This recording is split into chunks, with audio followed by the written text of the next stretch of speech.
क्या वाइवा और practical examination में अपीयरेंस मैटर करता है कि आप कैसे अपने आप को प्रेजेंट कर रहे हो, what is your appearance and कैसे वेल ग्रूम करके गए हो? क्या इसके ऊपर मार्क्स या आउटकम डिपेंड करता है? मैं एग्जामिनर्स पॉइंट ऑफ व्यू बताने की कोशिश करूंगा।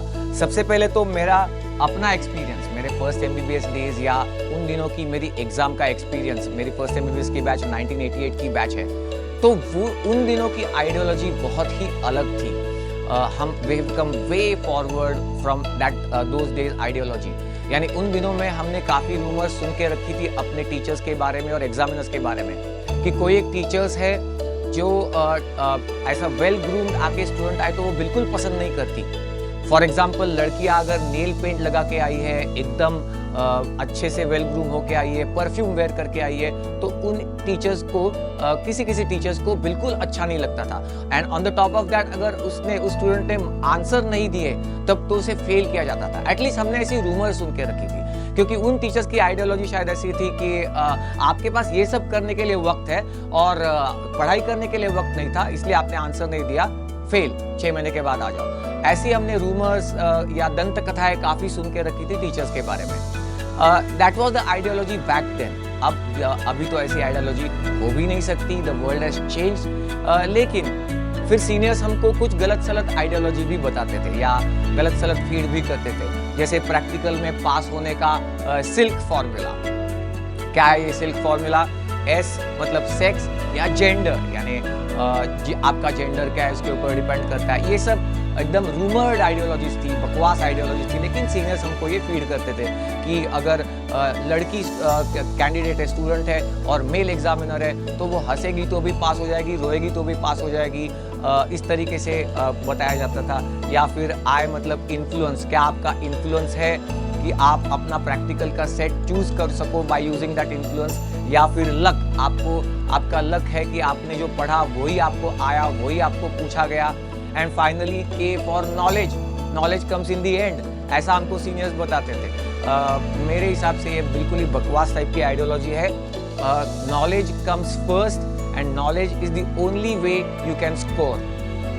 Knowledge and content is the king. In fact मैं तो कहूंगा कि आपकी आइडियोलॉजी ये होनी चाहिए, keep it simple and stupid. Stupid कह लो, स्ट्रेट फॉरवर्ड कह लो। मैं ये क्यों कह रहा हूँ? देखो, कई बार कुछ स्टूडेंट्स करते हैं ऐसा कि ओवर स्मार्टनेस करने की कोशिश करते हैं कि जो पूछा नहीं उसका भी जवाब दें और ये शो ऑफ करे कि ये मैं पढ़ के आया हूँ, ये मुझे पता है।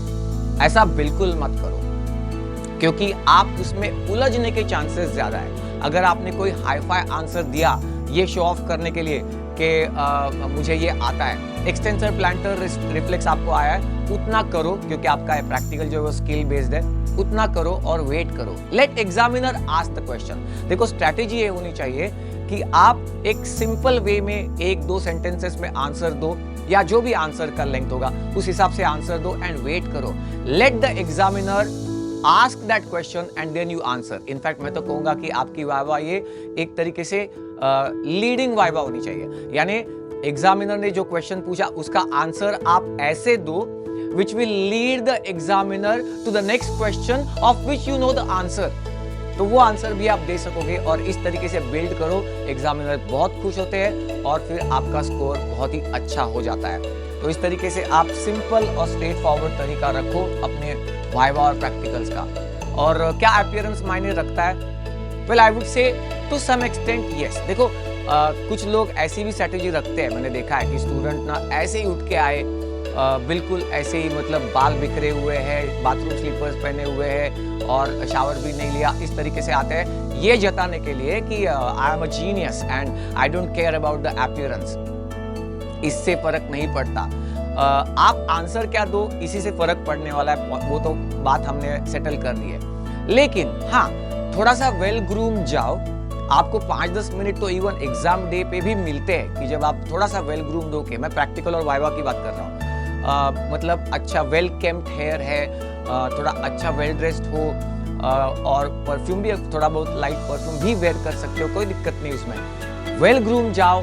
आपकी पर्सनैलिटी में एक प्लेजेंटनेस होना चाहिए, ये मैं आपको ज़रूर बता सकता हूँ कि स्माइलिंग फेस हो, आपके एक डिग्निफाइड बिहेवियर हो, आप कम्युनिकेट अच्छे से करते हो, thank you sir, sorry sir, या जो भी आपका तरीका है, और लैंग्वेज आपकी प्रिफर्ड लैंग्वेज हिंदी है तो आप हिंदी में ज़रूर आंसर दे सकते हो, आपके अपने लैंग्वेज में एक्सप्रेस करो। So that should be the strategy, and therefore in a nutshell I would से कि अपीयरेंस इवेंचुअली मैटर नहीं करता, बट अगर आप थोड़ा सा प्रेजेंटेबल रह के जाओ तो it has an additive effect to what you have already answered. ये आप जरूर ध्यान में रख सकते हो।